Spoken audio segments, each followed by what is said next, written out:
Halo dan selamat datang di cerita horor Jumat malam. Pada hari Senin lalu, makan di tempat sudah diperbolehkan untuk restoran maupun kafe dengan penerapan protokol kesehatan seperti pemeriksaan suhu tubuh, pembayaran cashless, dan pembatasan tempat duduk. Hari Minggu lalu, saya sempat mengunjungi Burgusi untuk take away burger favorit racikan mereka.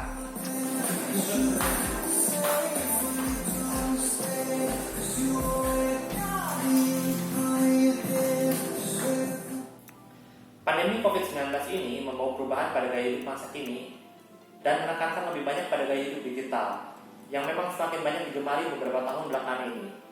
Pergi ke rumah makan dan melakukan pesanan take away sudah semakin jarang sejak kita bisa memesan makanan take away dari ponsel dengan jasa ojek online.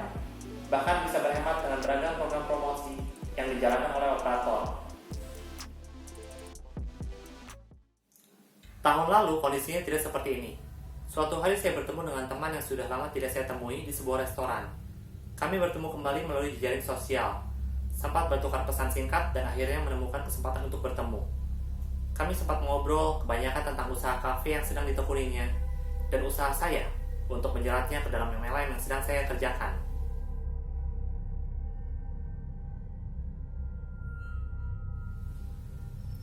Sebelum berpisah, teman saya itu memberi saya bingkisan dalam sebuah kotak di dalam kantong berwarna putih.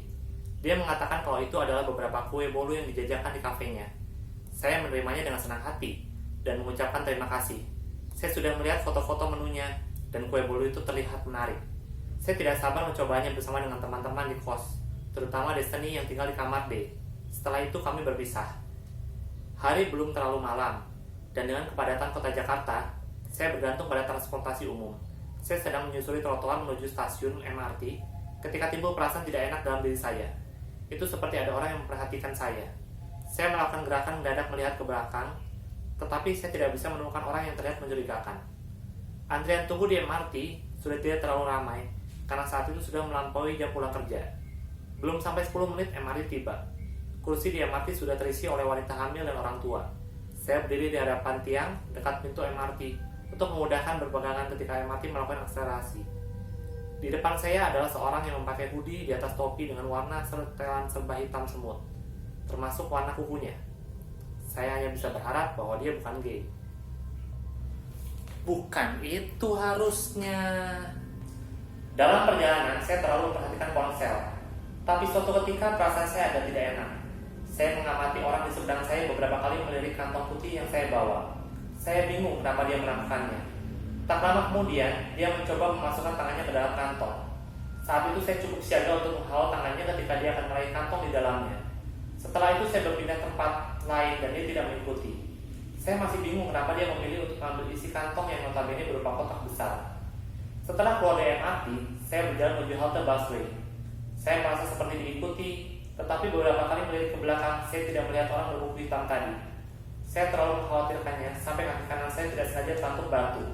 Saya terjatuh dengan terduduk. Seseorang dengan hoodie biru ubur-ubur mendekati saya, seolah akan membantu saya berdiri. Tapi kemudian dia mencoba untuk mengambil kantong putih yang saya bawa. Segera saya berdiri dan berlari membawa kantong itu. Saya tidak habis pikir dengan orang yang mau mengambil kantong itu.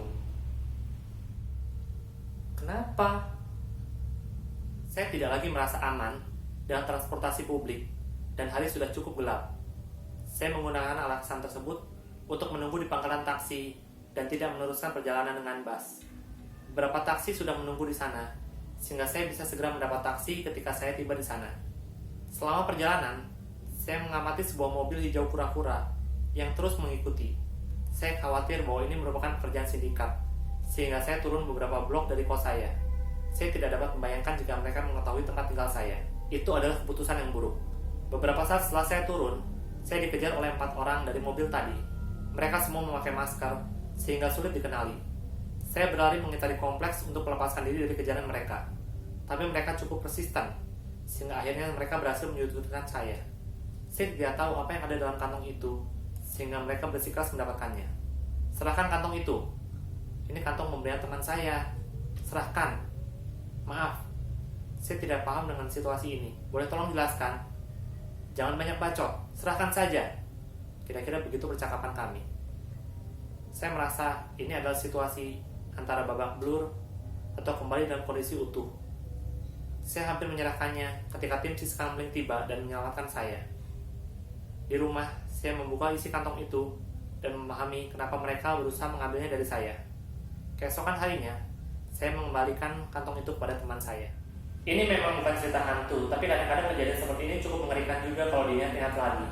Dan ini terjadi hanya karena ketidaksengajaan.